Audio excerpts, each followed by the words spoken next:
जय हिंद साथियों। आज की इस वीडियो में यूपी होम गार्ड के 250 क्वेश्चन देखने वाले हैं जो बिल्कुल एग्जाम पैटर्न के अनुसार है। चलिए, पहला क्वेश्चन है, भारत में प्रथम कृषि गणना कब आयोजित की गई थी? क्या पूछा गया है? भारत में प्रथम कृषि गणना कब आयोजित की गई थी? तो इसका सही जवाब जाएगा साथियों 1970 से 1971 के बीच आयोजित की गई थी। क्या हो जाएगा? ऑप्शन सी 1970 से 1971 आपका बिल्कुल सही जवाब है। क्वेश्चन नंबर दूसरा में पूछा गया है, राष्ट्रीय कृषि नीति का मुख्य लक्ष्य कृषि क्षेत्र में कितने प्रतिशत वार्षिक वृद्धि दर प्राप्त करना था? क्या पूछा गया है? राष्ट्रीय कृषि नीति का मुख्य लक्ष्य कृषि क्षेत्र में कितने प्रतिशत वार्षिक वृद्धि दर प्राप्त करना था? तो इसका सही जवाब जाएगा साथियों 4%। क्या हो जाएगा? ऑप्शन सी 4% आपका बिल्कुल सही जवाब है। चलिए, क्वेश्चन नंबर 3 में पूछा गया है, किसान क्रेडिट कार्ड योजना किस वर्ष शुरू की गई थी? क्या पूछा गया है? किसान क्रेडिट कार्ड योजना किस वर्ष शुरू की गई थी? तो याद रखिएगा साथियों 1998 में शुरू की गई थी। क्या हो जाएगा? ऑप्शन बी 1998 आपका बिल्कुल सही जवाब है। क्वेश्चन नंबर 4 में पूछा गया है, किसान क्रेडिट कार्ड योजना किस समिति की सिफारिश पर तैयार की गई थी? क्या पूछा गया है? किसान क्रेडिट कार्ड योजना किस समिति की सिफारिश पर तैयार की गई थी? तो याद रखिएगा साथियों आरबी गुप्ता समिति की सिफारिश पर तैयार की गई थी। क्या हो जाएगा? ऑप्शन से आरबी गुप्ता समिति आपका बिल्कुल सही जवाब है। चलिए, क्वेश्चन नंबर 5 में पूछा गया है, प्रधानमंत्री फसल बीमा योजना की शुरुआत कब हुई थी? क्या पूछा गया है? प्रधानमंत्री फसल बीमा योजना की शुरुआत कब हुई थी? तो इसका सही जवाब जाएगा 2016 में शुरुआत हुई थी। क्या हो जाएगा? ऑप्शन सी 2016 आपका बिल्कुल सही जवाब है। इसी तरह का यूपी होम गार्ड का वीडियो देखने के लिए हमारे चैनल को लाइक और सब्सक्राइब जरूर करें। चलिए, क्वेश्चन नंबर 6 में पूछा गया है, किसान कॉल सेंटर के लिए टोल फ्री नंबर क्या है? क्या पूछा गया है? किसान कॉल सेंटर के लिए टोल फ्री नंबर क्या है? तो याद रखिएगा साथियों किसान call centre toll free number 1551 है। क्या हो जाएगा? ऑप्शन बी 1551 आपका बिल्कुल सही जवाब है। चलिए, क्वेश्चन नंबर 7 में पूछा गया है, भारतीय कृषि में हरित क्रांति के जनक कौन माने जाते हैं? क्या पूछा गया है? भारतीय कृषि में हरित क्रांति के जनक कौन माने जाते हैं? तो याद रखिएगा साथियों एम एस स्वामीनाथन माने जाते हैं। क्या हो जाएगा? Option C M S Swaminathan आपका बिल्कुल सही जवाब है। क्वेश्चन नंबर 8 में पूछा गया है, विश्व में हरित क्रांति के जनक कौन है? क्या पूछा गया है? विश्व में हरित क्रांति के जनक कौन है? तो याद रखिएगा साथियों नॉर्मन बोरलांग है। क्या हो जाएगा? ऑप्शन बी नॉर्मन बोरलांग आपका बिल्कुल सही जवाब है। चलिए, क्वेश्चन नंबर 9 में पूछा गया है, हरित क्रांति का सर्वाधिक सकारात्मक प्रभाव किस फसल पर पड़ा? क्या पूछा गया है? हरित क्रांति का सर्वाधिक सकारात्मक प्रभाव किस फसल पर पड़ा? तो याद रखिएगा साथियों गेहूं पर पड़ा। क्या हो जाएगा? ऑप्शन सी गेहूं आपका बिल्कुल सही जवाब है। चलिए, क्वेश्चन नंबर 10 में पूछा गया है, ऑपरेशन फ्लड का संबंध किससे है? क्या पूछा गया है? ऑपरेशन फ्लड का संबंध किससे है? तो याद रखिएगा साथियों ऑपरेशन फ्लड का संबंध दूध उत्पादन से है। क्या हो जाएगा? ऑप्शन बी दूध उत्पादन, जो कि आपका बिल्कुल सही जवाब है। और इस वीडियो का क्वेश्चन आंसर पीडीएफ में चाहिए तो हमारे टेलीग्राम चैनल का लिंक डिस्क्रिप्शन में दिया गया है, जाकर ज्वाइन कर लें। चलिए, क्वेश्चन नंबर 11 में पूछा गया है, भारत में श्वेत क्रांति के जनक कौन है? क्या पूछा गया है? भारत में श्वेत क्रांति के जनक कौन है? तो याद रखिएगा साथियों डॉक्टर वर्गीज कुरियन है। क्या हो जाएगा? Option B doctor Varghese Kurien आपका बिल्कुल सही जवाब है। क्वेश्चन नंबर 12 में पूछा गया है, नीली क्रांति किससे संबंधित है? क्या पूछा गया है? नीली क्रांति किससे संबंधित है? तो याद रखिएगा साथियों मत्स्य पालन से संबंधित है। क्या हो जाएगा? ऑप्शन बी मत्स्य पालन आपका बिल्कुल सही जवाब है। चलिए, क्वेश्चन नंबर 3 में पूछा गया है, पीली क्रांति का संबंध किस क्षेत्र से है? क्या पूछा गया है? पीली क्रांति का संबंध किस क्षेत्र से है? तो याद रखिएगा साथियों पीली क्रांति का संबंध तिलहन उत्पादन से है। क्या हो जाएगा? ऑप्शन ए तिलहन उत्पादन आपका बिल्कुल सही जवाब है। चलिए क्वेश्चन नंबर 14 में पूछा गया है, गोल क्रांति किससे संबंधित है? क्या पूछा गया है? गोल क्रांति किससे संबंधित है? तो याद रखिएगा साथियों, गोल क्रांति आलू से संबंधित है। क्या हो जाएगा? ऑप्शन बी आलू आपका बिल्कुल सही जवाब है। चलिए क्वेश्चन नंबर 15 में पूछा गया है, रजत क्रांति किससे संबंधित है? क्या पूछा गया है? रजत क्रांति किससे संबंधित है? तो याद रखिएगा साथियों, अंडा और कुक्कुट पालन से रजत क्रांति संबंधित है। क्या हो जाएगा? ऑप्शन सी अंडा और कुक्कुट पालन आपका बिल्कुल सही जवाब है। चलिए क्वेश्चन नंबर 16 में पूछा गया है, इंद्रधनुषी क्रांति का संबंध किससे है? क्या पूछा गया है? इंद्रधनुषी क्रांति का संबंध किससे है? तो याद रखिएगा साथियों, कृषि के सभी क्षेत्रों का समग्र विकास से। क्या हो जाएगा? ऑप्शन सी कृषि के सभी क्षेत्रों का समग्र विकास आपका बिल्कुल सही जवाब है। चलिए क्वेश्चन नंबर 17 में पूछा गया है, भारत में गुलाबी क्रांति का जनक किसे माना जाता है? क्या पूछा गया है? भारत में गुलाबी क्रांति का जनक किसे माना जाता है? तो याद रखिएगा साथियों, गुलाबी क्रांति का जनक दुर्गेश पटेल को माना जाता है। क्या हो जाएगा? ऑप्शन ए दुर्गेश पटेल आपका बिल्कुल सही जवाब है। क्वेश्चन नंबर 18 में पूछा गया है, निम्नलिखित में से कौन सी एक खरीफ की फसल है? तो इसका सही जवाब जाएगा साथियों, धान, जो कि खरीफ की फसल है। क्या हो जाएगा? ऑप्शन सी धान आपका बिल्कुल सही जवाब है। भारत में सबसे ज़्यादा धान का उत्पादन कहाँ होता है? कमेंट करके बताइए साथियों। चलिए क्वेश्चन नंबर 19 में पूछा गया है, घुरड़ी गति का उदाहरण क्या है? क्या पूछा गया है? घुरड़ी गति का उदाहरण क्या है? तो याद रखिएगा साथियों, पृथ्वी का प्रचक्रण है। क्या हो जाएगा? ऑप्शन बी पृथ्वी का प्रचक्रण आपका बिल्कुल सही जवाब है। चलिए क्वेश्चन नंबर 21 में पूछा गया है, एक पासे प्रकाश वर्ष के बराबर है। क्या पूछा गया है? एक पासे प्रकाश वर्ष के बराबर होता है। तो याद रखिएगा साथियों, 3.26 प्रकाश वर्ष के बराबर होता है। क्या हो जाएगा? ऑप्शन डी 3.26 आपका बिल्कुल सही जवाब है। क्वेश्चन नंबर 21 में पूछा गया है, जब कोई वस्तु वृत्ताकार पथ में एक समान गति से घूमती है तो उसकी गति क्या कहलाती है? क्या पूछा गया है? जब कोई वस्तु वृत्ताकार पथ में एक समान गति से घूमती है तो उसकी गति क्या कहलाती है? तो याद रखिएगा साथियों, एक समान वृत्तीय गति कहलाती है। क्या हो जाएगा? ऑप्शन डी एक समान वृत्तीय गति आपका बिल्कुल सही जवाब है। क्वेश्चन नंबर 22 में पूछा गया है, निम्नलिखित में से कौन सा एक थर्मोसेटिंग प्लास्टिक है? क्या पूछा गया है? निम्नलिखित में से कौन एक थर्मोसेटिक प्लास्टिक है? तो याद रखिए साथियों,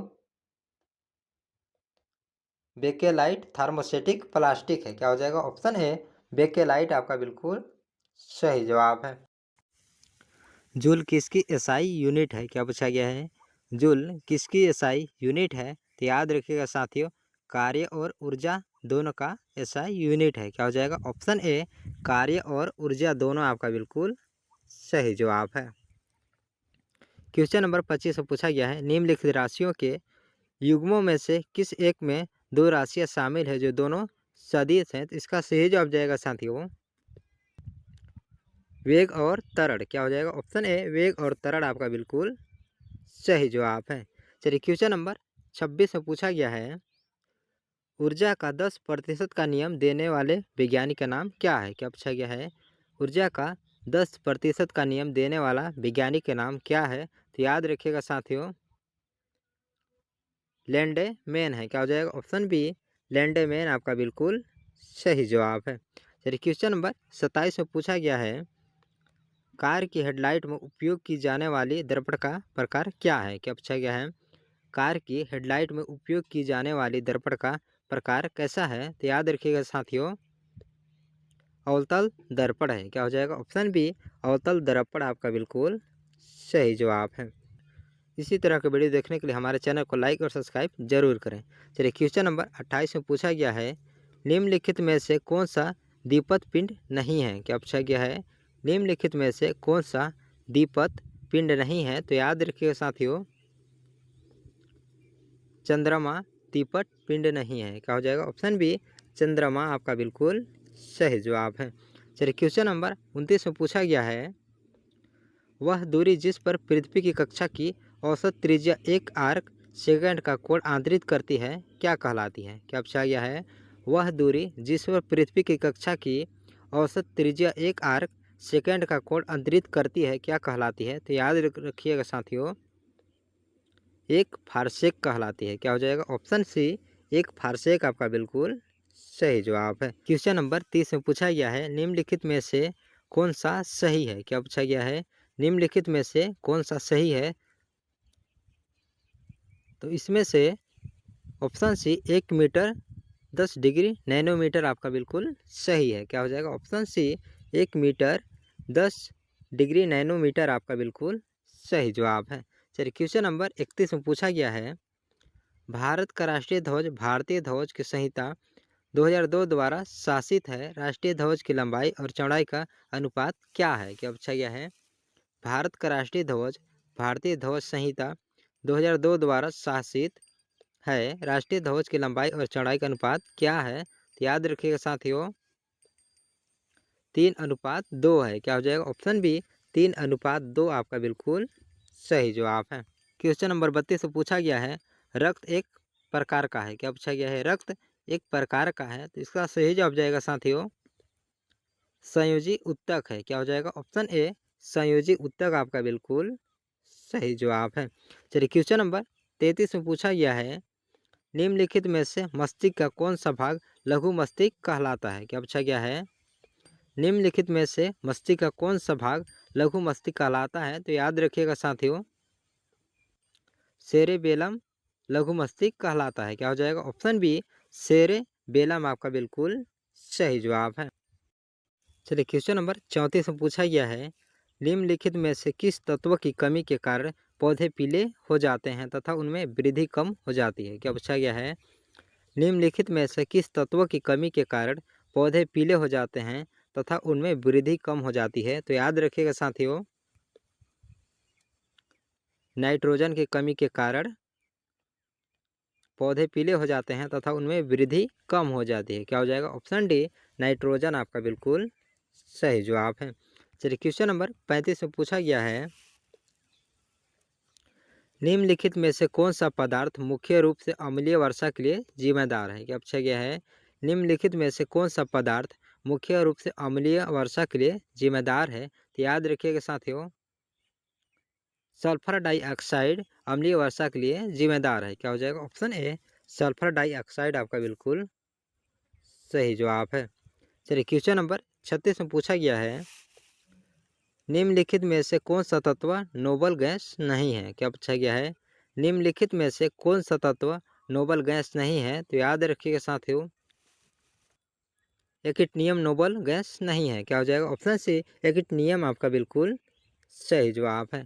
चलिए क्वेश्चन नंबर 37 में पूछा गया है, मानव हृदय कितने चेम्बर्स का बना होता है? क्या पूछा गया है? मानव हृदय कितने चेम्बर्स का बना होता है? तो याद रखिएगा साथियों, केवल 4 चेम्बर्स का बना होता है। क्या हो जाएगा? ऑप्शन ए 4 चेम्बर आपका बिल्कुल सही जवाब है। चलिए क्वेश्चन नंबर 38 में पूछा गया है, निम्नलिखित में से कौन सा हार्मोन अग्नाशय के लैंगरहंस के लाइलेट की बीटा सेल द्वारा स्त्रावित होता है? क्या पूछा गया है? निम्नलिखित में से कौन सा हार्मोन अग्नाशय के लैंगरहंस के आइलेट की बीटा सेल द्वारा स्त्रावित होता है? तो याद रखिएगा साथियों, इंसुलिन द्वारा स्त्रावित होता है। क्या हो जाएगा? ऑप्शन सी इंसुलिन आपका बिल्कुल सही जवाब है। चलिए क्वेश्चन नंबर 39 में पूछा गया है, पौधों में जाइलम परिवहन के लिए जिम्मेदार कौन होता है? क्या पूछा गया है? पौधों में जाइलम परिवर्तन के लिए जिम्मेदार कौन होता है? तो याद रखिएगा साथियों, जल होता है। क्या हो जाएगा? ऑप्शन ए जल, जो कि आपका बिल्कुल सही जवाब है। क्वेश्चन नंबर 40 में पूछा गया है, कोशिका में राइबोसोम का मुख्य कार्य क्या होता है? क्या पूछा गया है? कोशिका में राइबोसोम का मुख्य कार्य क्या होता है? तो याद रखिएगा साथियों, प्रोटीन संश्लेषण होता है। क्या हो जाएगा? ऑप्शन डी प्रोटीन संश्लेषण आपका बिल्कुल सही जवाब है। क्वेश्चन नंबर 41 में पूछा गया है, सूखा सहिष्णुता से संबंधित हार्मोन क्या है? तो याद रखिएगा साथियों, इम्बिसिक अम्ल है। क्या हो जाएगा? ऑप्शन ए इम्बिसिक अम्ल आपका बिल्कुल सही जवाब है। चलिए क्वेश्चन नंबर 42 में पूछा गया है, निम्नलिखित में से कौन सा तत्व पौधों में सूक्ष्म पोषण नहीं है? क्या पूछा गया है? निम्नलिखित में से कौन सा तत्व पौधों में सूक्ष्म पोषण नहीं है? तो याद रखिएगा साथियों, मैग्नीशियम पौधों में सूचक पोषक नहीं है। क्या हो जाएगा? ऑप्शन डी मैग्नीशियम आपका बिल्कुल सही जवाब है।